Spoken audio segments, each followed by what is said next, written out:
Senhora Presidente, senhores acadêmicos, amigos da academia, minhas senhoras e meus senhores. O ciclo Memória Reverenciada prossegue hoje com a conferência sobre o historiador Rodolfo Garcia, nos 140 anos do seu nascimento. As letras históricas sempre estiveram presentes na academia desde a fundação. Entre os fundadores se contava Pereira da Silva e um jovem historiador de 29 anos, que já publicara muita coisa boa, mas se destacara depois com um grande livro, Dom João VI no Brasil, que foi Oliveira Lima. Dessa primeira fase, surgiu-se em 1920 um outro grupo de historiadores, Afonso Toné, Ramires Galvão e o próprio Rodolfo Garcia, que era mais ou menos a geração. E tivemos recentemente um grupo de grandes historiadores, como Pedro Calmon, Luiz Viana Filho, Américo Jacomina-Combe e José Honório Rodrigues, cujo centenário de nascimento iremos comemorar na próxima terça-feira. Com a morte de Américo Lacombe, em 93, ficou vaga a cadeira da História na Academia, que hoje está muito bem representada pelo acadêmico José Murilo Carvalho. Para falar sobre Rodolfo Garcia, a Academia convidou a professora Lúcia Guimarães, que é professora titular da Universidade do Estado do Rio de Janeiro, trabalhando com a teoria da história e historiografia, é pesquisadora principal do Pronexo, um programa de alta excelência dos estudos históricos, é sócia titular do Instituto Histórico e Geográfico Brasileiro, onde tem uma atuação muito ativa, e autora de diversos trabalhos no campo da historiografia, já escreveu sobre o Arnhagen, Capistrano de Abreu, Sérgio Buarque de Holanda e vários outros estudos que comprovam a sua competência. Dou a palavra à professora Lúcia Guimarães.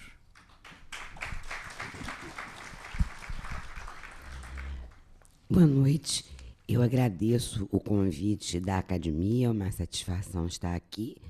Um agradecimento especial ao Dr. Alberto Venâncio, nosso confrade do Instituto Histórico. O texto persuade, as notas comprovam. Esta é, tradicionalmente, a dupla dimensão da escrita da história. A reflexão de Anthony Grafton no livro Les origines tragiques de l'érudition, por certo, poderia ser atribuída a Rodolfo Garcia, cuja memória a Academia Brasileira de Letras presta justo tributo na passagem do 140º aniversário de nascimento. Na historiografia brasileira, onde são numerosos os autores de muitos livros, nosso homenageado não se notabiliza por haver deixado uma opulenta bibliografia própria, em volumes autônomos. Para se ter uma ideia, no Manual Bibliográfico de Rubem Borba de Moraes, existem apenas 4 entradas com o nome de Garcia: o Dicionário de Brasileirismos e Peculiaridades Pernambucanas, Nomes de Aves em Língua Tupi, um pequeno panfleto que ele fez para o Ministério da Agricultura, Nomes Geográficos Peculiares do Brasil e a Bibliografia Geográfica Brasileira, organizada para ser apresentada ao 6º Congresso de Geografia de Belo Horizonte, realizado em 1919. José Honório Rodrigues, há pouco lembrado, no compêndio A Pesquisa Histórica no Brasil, não menciona entre os nossos principais investigadores. Entretanto, faz 12 referências aos trabalhos assinados por Rodolfo Garcia, inclusive o clássico Ensaio Biobibliográfico sobre Francisco Adolfo de Vanhagen. Na Teoria da História do Brasil, outra obra clássica de Honório, ele se reporta ao nome de Garcia em 27 notas de pé de página. Mais recentemente, na obra Historiadores do Brasil, Francisco Iglesias reconhece o talento de Rodolfo Garcia e o distingue como profundo conhecedor da história nacional e de suas fontes. Cita-o como um dos beneméritos da pesquisa documental ao lado de Vanhagen e de Capistrano de Abreu, salientando o seu empenho nas árduas tarefas de revelar documentos originais, atribuir-lhes a respectiva autoria, discutindo as melhores versões e fixando textos para publicação. Rodolfo Augusto de Amorim Garcia nasceu em 25 de maio de 1873 em Ceará-Mirim, na então província do Rio Grande do Norte, e faleceu aqui no Rio de Janeiro a 14 de novembro de 1949. Filho do Dr. Augusto Amorim Garcia e de Dona Maria Augusta, cursou as escolas militares do Ceará e do Rio de Janeiro, mas não seguiu a carreira das armas. Apesar de ausente, viu-se envolvido em uma das frequentes manifestações de indisciplina da Escola Militar da Praia Vermelha durante o governo de Prudente de Moraes. Desligado junto com outros alunos, não quis voltar à escola depois de anistiado. Preferiu seguir para o Recife, onde ingressaria na Faculdade de Direito em 1895. Ali pertencia ao Cenáculo, grupo que congregava jovens letrados sob a liderança do professor Felante da Câmara, que se reuniam na Livraria Silveira, inspirados em tertúlia literária homônima, criada em Lisboa por essa de Queiroz. Ainda estudante, publicou contribuições no periódico A Cultura Acadêmica, desempenhou as funções de redator do jornal Estado de Pernambuco, órgão do Partido Republicano Federal, e ainda realizou diversos trabalhos do Instituto Arqueológico Histórico e Geográfico de Pernambuco, sob a orientação de Alfredo de Carvalho, que o apresentou à obra de Francisco Adolfo de Vanhagen. Rodolfo concluiu o curso de Direito em 1908, mas nunca chegou a exercer a advocacia. Foi professor, jornalista, bibliotecário e depois funcionário público. No Recife, lecionou nos colégios Wolf e Santa Margarida. Data dessa época o despertar da sua vocação de filólogo e historiador. Desde 1899, começara a recolher material que mais tarde seria reunido no seu já citado Dicionário de Brasileirismos, publicado em primeira mão pela revista do Instituto Histórico em 1915. Juntamente com o irmão Aprígio, em 1909, redigiu Cotas a um Dicionário, trabalho em que aborda as etimologias tupis, uma contribuição ao Dicionário Corográfico, Histórico e Estatístico de Pernambuco, Sebastião de Vasconcelos Galvão. Colaborou na imprensa, no Diário de Pernambuco, na época de propriedade do senador Rosa Silva, usando o pseudônimo Sargento da Guarda. A militância política, aliás, o levaria a abandonar a cidade do Recife em 1913, depois da ascensão ao governo pernambucano do general Dantas Barreto. Transfere-se então para o Rio de Janeiro, onde seu irmão Aprígio, já estabelecido, o apresentou a Max Flávio, secretário perpétuo do Instituto Histórico e Geográfico Brasileiro. No seu livro de memórias, recordando casos e perfis, Flávio relata esse encontro com Rodolfo e revela que, por sua intervenção e de Afonso Celso, então presidente do Instituto, o Potiguar obteve os empregos de professor do Colégio Progresso, subsecretário e tesoureiro da Faculdade de Ciências Jurídicas, depois Faculdade de Direito da Universidade do Rio de Janeiro, sendo também admitido como assistente técnico e bibliotecário no Instituto Histórico. Por sinal, o primeiro trabalho de pesquisa histórica de Garcia no Instituto teve como objetivo justamente subsidiar o parecer emitido por Afonso Celso sobre a questão de limites entre os estados de Paraná e Santa Catarina. Mais tarde, ele voltaria a ajudar Afonso Celso e se encarregaria de preparar o material por ele utilizado para dirimir a disputa territorial entre Mato Grosso e Goiás. E sem ingresso no Instituto, Rodolfo participou da organização do primeiro Congresso de História Nacional, promovido em 1914, do qual foi incumbido da redação das respectivas atas. 3 anos depois, sucedeu a Vieira Fazenda no cargo de bibliotecário da casa. Nesse ínterim, publicou diversos estudos documentais na revista do Instituto, em particular testemunhos de viajantes estrangeiros que visitaram o Brasil. Segundo Hélio Viana, os trabalhos que redigia para a revista do IHGB se caracterizavam por cuidadosa erudição e estilo sóbrio, embora nem sempre Rodolfo os assinasse, a exemplo do texto introdutório que acompanha a transcrição do documento Projeto de Constituição para o Império, preparado pelos irmãos Andrada em 1823, divulgado na revista no tomo 77 de 1914. A ambiência do Instituto e o convívio com historiadores do porte de Rames Galvão, Vieira Fazenda e de Capistrano de Abreu, sobretudo, de quem se tornaria amigo, discípulo e parceiro, contribuíram para que Garcia se dedicasse cada vez mais aos estudos de história e geografia. É curioso, mas depois que ele entra para o Instituto, ele deixa de lado os estudos de etnologia indígena.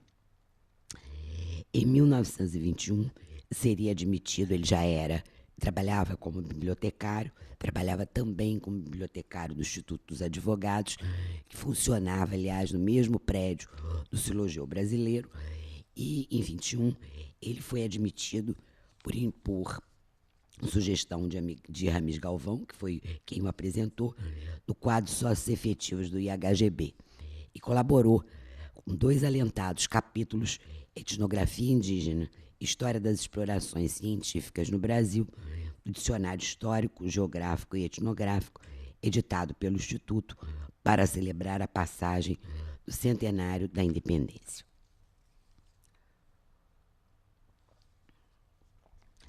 Em 8 de dezembro de 1930, Rodolfo Garcia assumiu a direção do Museu Histórico Nacional, lá permanecendo até novembro de 1932, quando foi designado diretor da Biblioteca Nacional, cargo que ocuparia por 13 anos até se aposentar em 1945. Na biblioteca, realizou vultosa obra administrativa e editorial. Conjugava a experiência de bibliotecário com a prática do ofício de historiador. Tanto assim que, na sua gestão, foram lançados algumas dezenas de volumes da coleção de documentos históricos, a maioria deles acompanhada de explicações e notas introdutórias por ele mesmo preparadas. Retomou também a publicação dos Anais da Biblioteca Nacional, que estava interrompida desde 1923. Não cabe aqui, nesse momento, fazer um exaustivo inventário dos títulos e autores privilegiados nesse periódico. Contudo, acho que é importante frisar que, durante a administração de Garcia, foram publicados 20 volumes dos Anais, ou seja, do número 46, relativo ao ano de 1924, até o número 65, referente ao ano de 1943, aparecido em 1945. A par disso, o seu gabinete na biblioteca converteu-se em um ponto de encontro, para onde convergiam curiosos, confrades e discípulos todas as tardes, a fim de conversar, aprender e desfrutar da sua companhia amável e despretensiosa. Esse novo cenáculo, a imitação do que existia no Recife, ficou conhecido por Academia Garciana. Ali circulavam os, cito, folheadores de Garcia, expressão cunhada por Alceu de Amoroso Lima, para designar os numerosos consulentes que, verbalmente ou por escrito, recorriam aos bons ofícios do erudito pesquisador, seja para dirimir dúvidas, solicitar fontes ou se enfronhar em outras bibliografias. Algumas dessas consultas podem ser vistas na seleção organizada por Darcy Damasceno, publicada em 1970 com o título Cartas a Rodolfo Garcia. Em 1934, Rodolfo foi eleito para a Academia Brasileira de Letras na vaga de Rocha Pombo para ocupar a cadeira número 39, cujo patrono é Francisco Adolfo de Vanhague. Aqui nesta instituição, por várias vezes, foi bibliotecário, membro da Comissão de Publicações, tendo também contribuído para a revista da Academia. No seu discurso de posse, Além de homenagear os antecessores, como é a praxe, Rodolfo externou claramente a admiração que nutria pelo patrono da cadeira número 39, citando: "Meu entusiasmo por Vanhagen vem de velha data, desde quando iniciei meus estudos sobre história do Brasil, ainda na província. Foi Alfredo de Carvalho, modelar erudito pernambucano, meu saudoso amigo da mocidade, quem me chamou a atenção para a história geral. Lia, e a impressão resultante foi de que era diferente das outras histórias. Mais fatos, mais pormenores, mais crítica, mais lúcida interpretação, mais ciência, mais história, em suma. A historiografia ainda não se debruçou com o devido cuidado sobre o conjunto da obra deixada por Rodolfo Garcia. Entretanto, acredito que nela é possível identificar 3 eixos temáticos quase sempre ligados à história do Brasil colonial. Em primeiro lugar, os estudos etimológicos, iniciados ainda em Pernambuco, voltados para a linguística indígena. Em segundo lugar, o exame de crônicas, narrativas e diários de viagem e suas relações conexas com a geografia. Rodolfo me parece ter sido um apreciador da literatura de viagem. Ele se interessava muito por tudo que era diário de viagem. E também um leitor atento de mapas e cartas geográficas. Revelou não só diversos relatos de estrangeiros que aqui estiveram, mas também escreveu a respeito das viagens de Dom Pedro II, naquele volume preparado em 1925 pelo Instituto Histórico para comemorar o centenário do imperador. No primeiro caso, eu me refiro aqui aos relatos de estrangeiros, vale a pena rever a introdução que ele preparou para a publicação da narrativa de Otto von Kotzebue, oficial da Marinha Russa, que esteve no Rio de Janeiro em 1923. É muito curioso, porque Garcia descobria assim, umas figuras pouquíssimo conhecidas, pouquíssimo exploradas. A especialidade dele era descobrir esses diários. Esse oficial russo era pouquíssimo comentado, mas ele descobriu esse diário, conseguiu uma tradução que era do alemão e publicou na revista do Instituto Histórico e Geográfico Brasileiro. Mas voltando aqui ao texto. O texto introdutório de Garcia é uma verdadeira aula de metodologia da pesquisa histórica.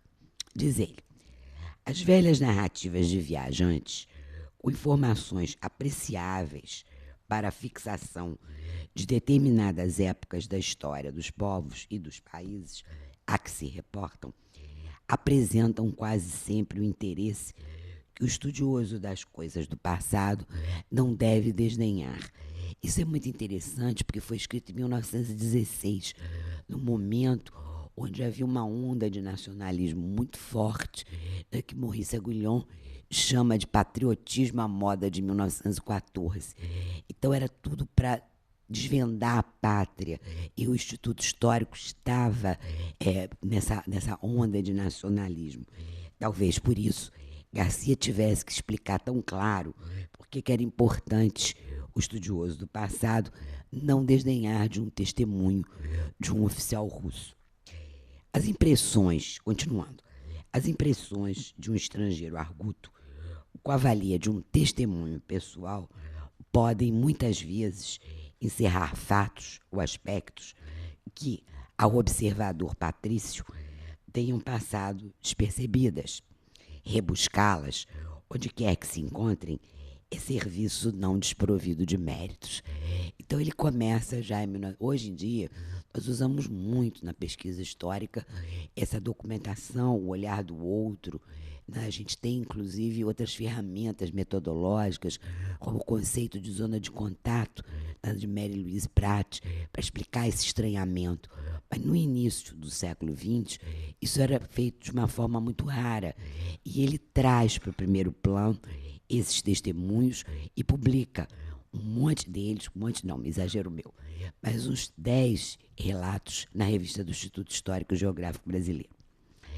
Finalmente, há um terceiro eixo que eu acho que constitui o seu maior contributo à historiografia: o estudo e as edições anotadas das principais obras de Francisco Adolfo de Vanhagen. Eu me refiro em especial aos títulos História da Independência, terceira e quartas edições completas da História Geral do Brasil e Florilégio da Poesia Brasileira, este último editado aqui pela Academia em 3 volumes, um dos derradeiros trabalhos de Garcia.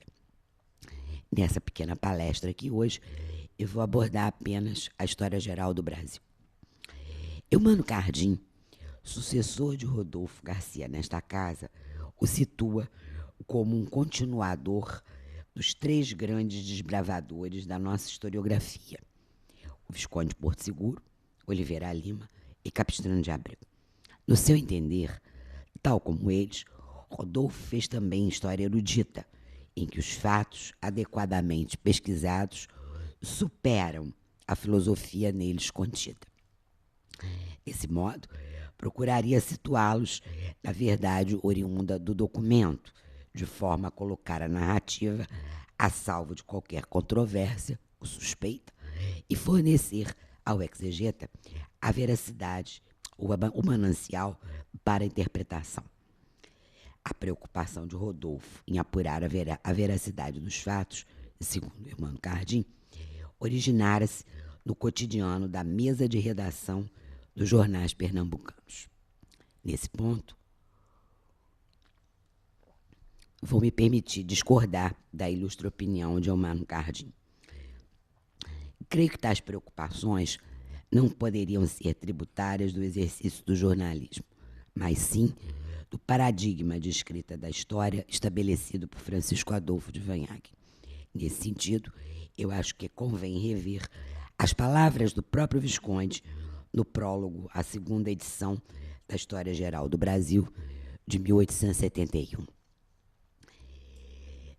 Então, Vanhagen faz o prólogo da 2ª edição e ele começa dando o que seria para ele, qual seria para ele o que era história. Então ele diz: a cada dia nos convencemos mais de que a história é um ramo da crítica, não da eloquência, e que perante o tribunal dela, o historiógrafo não é um advogado verboso e florido, mas antes um verdadeiro juiz, que depois de averiguar bem os fatos, ouvindo os testemunhos, com devido critério, deve, com possível laconismo, sentenciar na conformidade das leis.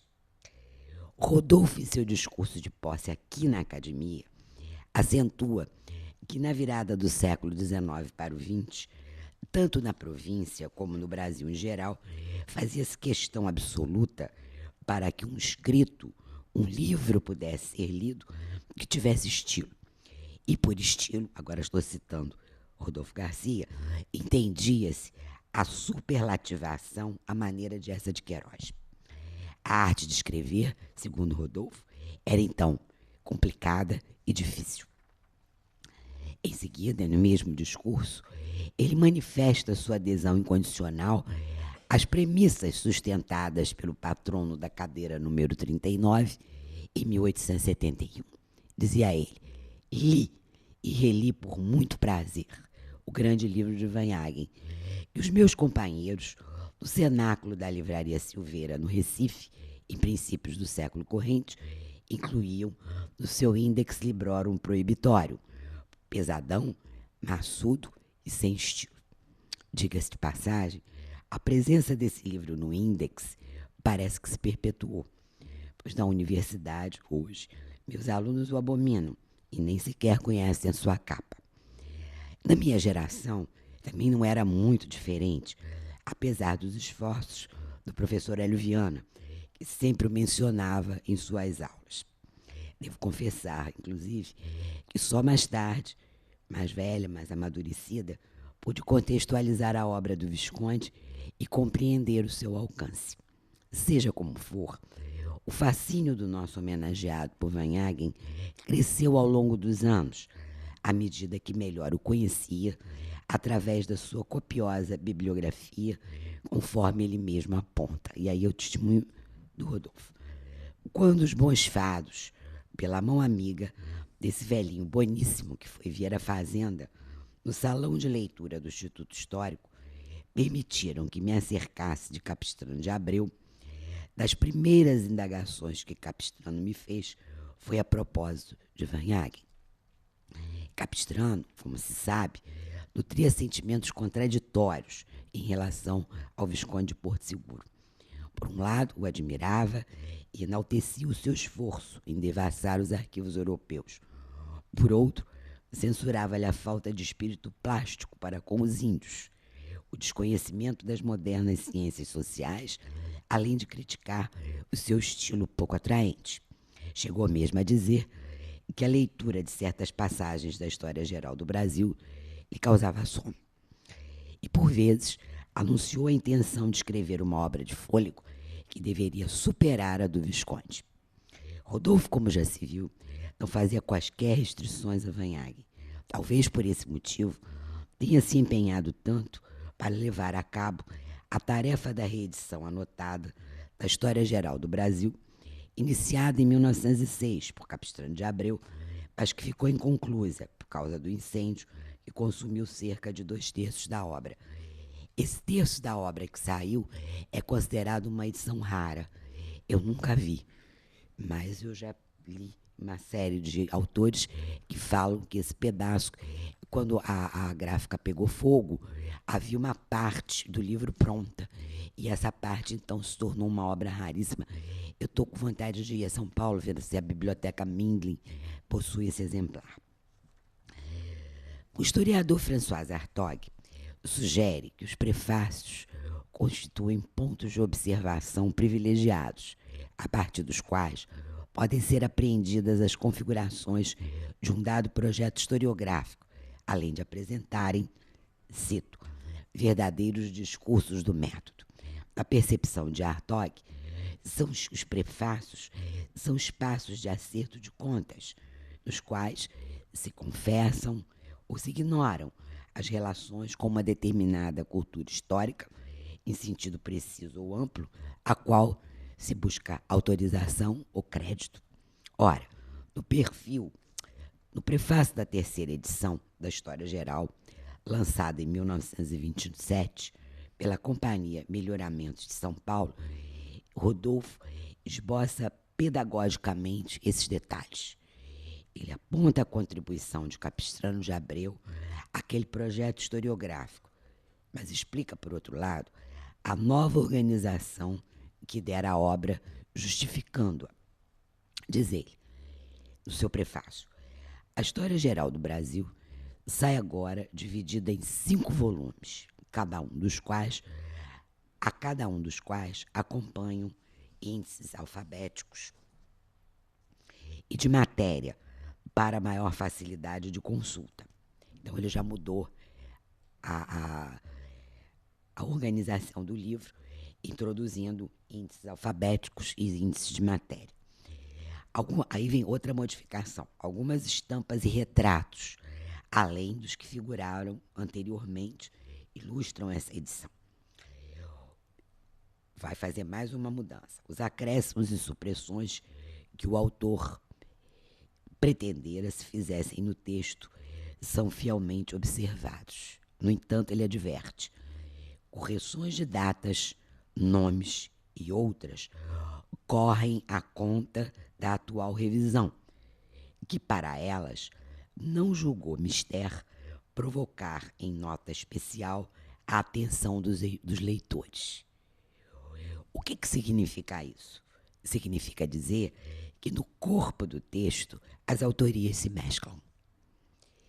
Assinala ainda o revisor que a grafia de algumas palavras e nomes geográficos foi atualizada. Por fim, ele aponta que as notas menores vão de pé de página e as que exigiram maior explicação ou a transcrição de documentos foram deslocadas para o fim da seção correspondente, bem como indica a convenção que utilizou para identificar as autorias das notas. Então, o A era uma nota original de Vanhagen, C, Capistrano de Abreu, e G, de Rodolfo Garcia. É curioso, muita gente acha que os cinco tomos da História Geral tiveram a revisão de Capistrano. Não. A revisão de Capistrano, as notas com a letra C, aparecem até o volume 2. Daí em diante, só aparece o A do Vanhagen, que é o autor, e o G, de Rodolfo Garcia. Na segunda edição ampliada e revista pelo próprio Vanhagen, lançada em 1871, a obra compreendia apenas 2 tomos, fazendo um total de 1.200 páginas. A terceira integral, datada de 1927, alcança 5 tomos, com 1.700 páginas, de onde se conclui que as revisões, anotações e acréscimos ampliaram em 1/3 o seu conteúdo original, o que por si só já daria a Rodolfo a coautoria da obra. Outras mudanças seriam introduzidas na 4ª edição, cujos volumes apareceram entre 1948 e 1949. Conforme se lê no aditamento assinado por Rodolfo, foram suprimidos os prefácios das edições anteriores. Foi suprimida também, em 48 e 49, a dedicatória ao imperador Dom Pedro II, que o livro tinha sido dedicado ao imperador. E conservava-se apenas o prefácio precedente, ou seja, da edição de 1927, porque é a sua explicação atual. Mas não era bem assim. Assim ainda faria outras alterações. No 5º e último tomo, quer dizer, foi o último que saiu, ele saiu publicado pouco tempo antes do Rodolfo Garcia morrer, logo depois do sumário. É muito curioso isso, porque as notas explicativas e os prefácios vinham sempre antes do sumário. Nesse 5º tomo, a nota explicativa vem depois do sumário e do índice das gravuras, das ilustrações. Então, no 5º e último tomo, depois do sumário, há ainda outro esclarecimento muito sugestivo, datado de setembro de 1949, portanto, 2 meses antes da morte de Garcia. Ele adverte que o conteúdo desse volume vem, citando Garcia, consideravelmente aumentado, graças à documentação sobrevinda, que permitiu ampliar e melhorar o trabalho das anotações, por assim exigir o desenvolvimento da matéria. Então, esse volume já é totalmente diferente daquilo que tinha escrito o Vanhagen. E prossegue. Nesse reajustamento, está justificando, lucraram certamente as anotações, por ficarem em dia com os documentos que vão surgindo dos arquivos. Realmente, ele usa, inclusive, documentos da coleção que ele havia publicado na Biblioteca Nacional. Aparecem esses anexos, aparecem esses apêndices. Do mesmo modo, ele introduz uma cronologia no final do tomo e avisa que sofreu cuidadosa revisão com emendas de datas e de nomes. Juntou-se aí também, ele explicando, a relação de governantes da colônia do Sacramento, que sem motivo plausível, explicava ele, não se encontra em nenhum livro da história brasileira. Por certo, não faltava a Rodolfo Garcia talento, conhecimento dos fatos, o domínio das regras do ofício de historiador para produzir uma grande síntese da nossa história colonial. Na avaliação de Eumano Cardim, ele poderia ter sido um dos expoentes da crítica no Brasil, tão carentes, conforme as palavras de Cardim, de vocações nesse difícil setor da cultura, mas não se deteve nessa experiência. Rodolfo destacou-se, sobretudo, pela sua erudição. Ele se distingue por ter anotado e apresentado o trabalho de outros autores, suprimindo lacunas, comentando-os, ampliando-os, corrigindo-os, sempre que isso se tornava necessário. E o fez com tanta competência que muitas vezes praticamente criou obra nova, valorizada por suas notas e artigas. Não por acaso, superou até mesmo as expectativas de Capistrano de Abreu e acabou por se tornar o coautor de Francisco Adolfo de Vanhague. Obrigada.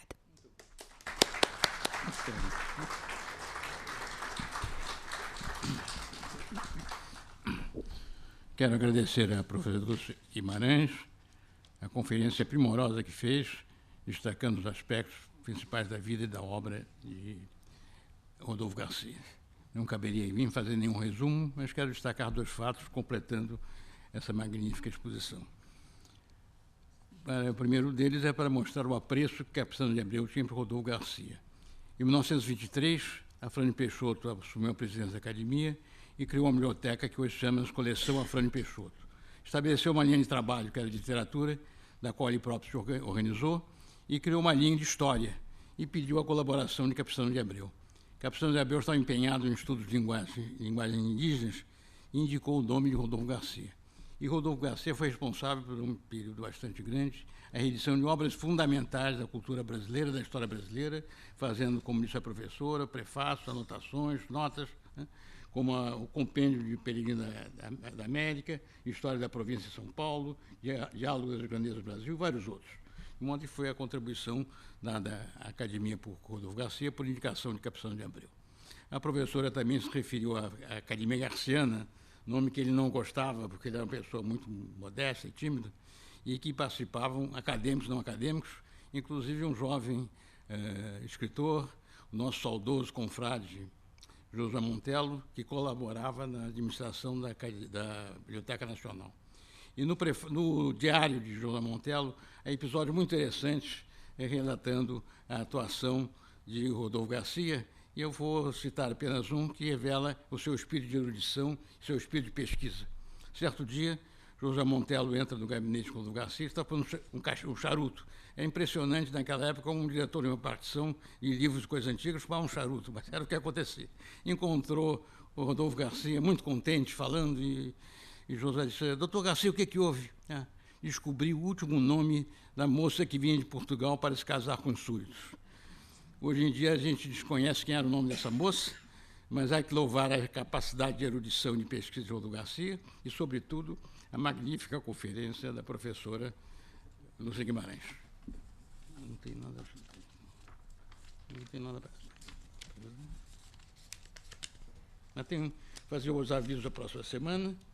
Na próxima terça-feira, 16, consegue o ciclo da memória referenciada com a palestra do professor Lélis Betel sobre o José Honório Rodrigues.